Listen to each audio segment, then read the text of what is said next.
हालांकि आप बीजेपी के साथी हैं, जेडीयू में आप हैं, एनडीए के साथ गठबंधन में हैं, लेकिन मतलब ये तो राजनीति का चरित्र हो गया ना। अभी क्योंकि बीजेपी सत्ता में है तो फिर कांग्रेस और बाकी विपक्षी दल सबूत आप लोगों से मांग रहे हैं जो सत्ता में है, और जिस समय कांग्रेस सत्ता में थी उसके सबूत देखिए आज बैठकर मांगे जाते हैं उन लोगों की तरफ से जो सत्ता में है, जिसमें आप भी हैं। तो ये सबूत मांगने की मतलब ये तो परिपाटी है, तो परंपरा है, जो सत्ता में होता है उससे सबूत मांगे जाते हैं क्या अभिषेक झा? इस देश में सबसे बड़ा इंटेलिजेंस फेलियर, सिक्योरिटी फेलियर किसको मानते हैं आप? आपको याद होगा रुमाना जी, हमारे देश की तत्कालीन प्रधानमंत्री इंदिरा गांधी जी की हत्या उनके घर के अंदर हो जाती है। पहलगाम राजीव गांधी जी की हत्या हो जाती है। क्या वो इंटेलिजेंस फेलियर नहीं था? सबसे बड़ा मानते हैं। और ये कारगिल में घुस गई। अगर आप सवाल पूछने की बात करते हैं, अगर आप सवाल पूछने की बात करते हैं तो पुलवामा का सबसे बड़ा सिक्योरिटी फेलियर शासनकाल में जब तत्कालीन प्रधानमंत्री 300 किलो आरडीएक्स आ जाता है। एक काम करिए, इनसे ही बुलवाइए, फिर क्यों बुलवा रहे दूसरे को? हाँ जी, आइए अभिषेक इस तरह से अगर आप डिबेट कराएंगे तब तो हो गया ना। 300 किलो आरडीएक्स आ गया पुलवामा में। चला गया आपका पॉइंट अभय जी, चला गया आपका पॉइंट, चला गया 300 किलो आरडीएक्स वाला पॉइंट चला गया पुलवामा में। अब अभिषेक जी को सुन लीजिए प्लीज, अभिषेक जी को ले आइए स्क्रीन पर। आइए अभिषेक जी, आपको ऐसे डिबेट कराना है। अभिषेक जी आइए प्लीज अपनी बात में आईएसआई को इनका फेडर डाउन करिए, इनका ऑडियो डाउन करिए, इनका ऑडियो डाउन करिए इनका।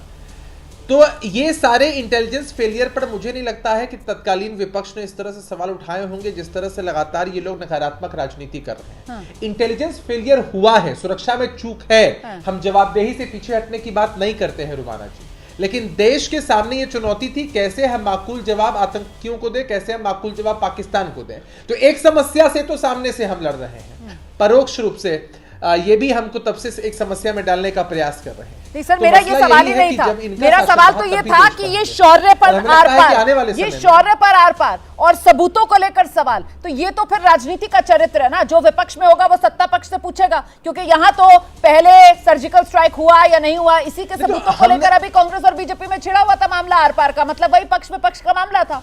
जो विपक्ष में होता है वो सवाल पूछता है और वो सवाल खड़े करता है कि साहब सबूत दिखाओ, आपने किया या नहीं किया, और फिर वो दूसरे को बेनकाब कर रहा होता है। तो मतलब ये राजनीति का खेल है। पॉइंट यहां पर सब स्कोर करना चाहते हैं, चाहे आप पक्ष में हो या विपक्ष में हो। अभिषेक झा, रुमाना जी आपने जो भी बातें कही मैं उसको नकार नहीं रहा हूं, लेकिन एक बात बताइए कि जो भी चीजें हुई, जो घटनाक्रम हुए, जिस तरह के तथ्य हैं, सबूत हैं, इनको कौन ब्रीफ करेगा? इनको विदेश मंत्रालय के अधिकारी ब्रीफ करते हैं, इनको सेना के लोग ब्रीफ करते हैं। अब ये चाहते हैं कि मोदी जी आकर ब्रीफ करें, भाई पॉलिटिकल नैरेटिव थोड़ी सेट किया जा रहा है। विशेष सत्र की मांग कर रहे हैं कि संसद का विशेष सत्र बुलाया जाए। अभिषेक झा विशेष सत्र की मांग कर रहा है विपक्ष।